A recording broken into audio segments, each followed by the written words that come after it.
MS Dhoni, Virat Kohli, Rohit Sharma और सुष्मिता सेन, ये चार नाम कोई पहचान के मोहताज नहीं है। इन्हें देश दुनिया में कौन नहीं जानता। तीन देश दुनिया के अव्वल दर्जे के बल्लेबाज हैं और एक विश्व सुंदरी है। अब आप सोचिएगा कि मैं सिर्फ इन तीनों के ही नाम खासकर क्यों ले रही हूँ। लेना है तो सब क्रिकेटर्स के लिए जाए।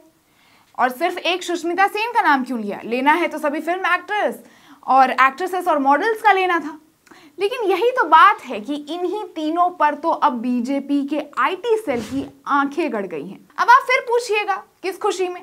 तो खुशी का पता नहीं, पर दुश्मनी जरूर मोल ली है इन चारों ने बीजेपी से। पूरा मामला जानने के लिए वीडियो को अंत तक देखिएगा। नमस्कार, स्वागत है आपका देश नीति में। मैं आपके साथ गेटी भाव्या।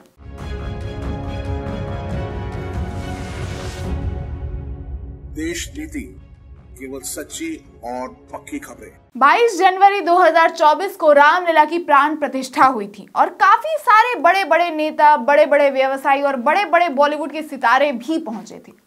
आपको क्या लग रहा है कि इन चारों को न्योता नहीं मिला था? इसलिए बोला ना कि वीडियो को अंत तक देखिएगा, तभी मुद्दा समझ आएगा। जी, इन सबको भी न्योता मिला था। और तो और विराट कोहली और MS धोनी की तो न्योता लेते हुए फोटो भी शेयर हुई थी। दरअसल ये समझ पाना काफी सरल है कि 500 साल की लंबी लड़ाई के बाद बना राम मंदिर काफी धड़पड़ी में इसमें प्राण प्रतिष्ठा हो गई। क्योंकि जहां इतना इंतजार किया जा सकता था, तो वहीं 1-2 साल क्या चीज है। कह तो सकते थे कि रामलला देर आए लेकिन दुरुस्त आए। और मामला दरअसल इन चारों को भी कुछ वक्त में समझ आ गया कि ये राम मंदिर धर्म का तो पता नहीं, पर राजनीति का जरूर एजेंडा बन गया है।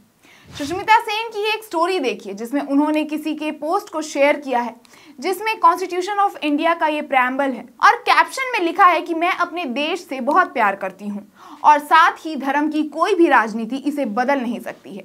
और रोहित शर्मा को भी न्योता मिलता है, पर वो ना तो कोई पोस्ट करते हैं, ना ही प्राण प्रतिष्ठा में जाते हैं। और MS धोनी और विराट कोहली भी प्राण प्रतिष्ठा में नहीं पहुंच पाते हैं, जिसके बाद अब कई सारे अंध भक्त इन्हें एंटी हिंदू बता रहे हैं। और ये अभी शुरुआत है। भक्तों के आकाओं को निराश करना मतलब देश विरोधी का काम करना जैसा है। आप भले देश को वर्ल्ड कप जिताएं या मिस यूनिवर्स का ताज घर लेकर आएं, अगर साहब को नाराज किया तो घेरे में आ ही जाएंगे।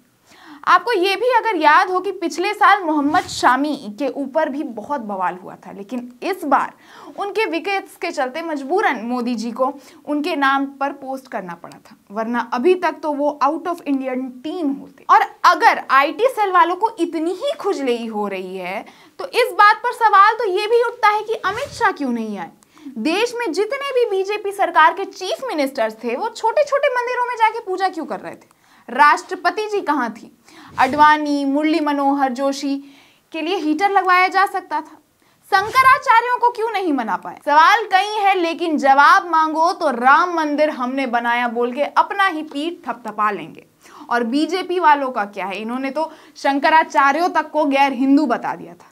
बहरहाल अब लगातार इन चारों के फैन फॉलोइंग्स गिर रहे हैं, सिर्फ यही बोल के कि ये राम मंदिर पे नहीं आए।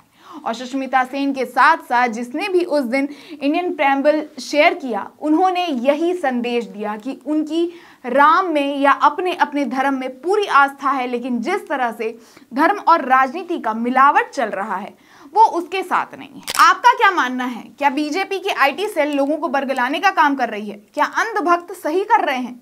आपको क्या लगता है? हमें कमेंट करके जरूर बताएं। और अगर वीडियो पसंद आया हो तो इसे लाइक और शेयर भी जरूर कीजिएगा। चैनल को सब्सक्राइब करना बिल्कुल मत भूलिएगा और देखते रहिए देश नीति। धन्यवाद।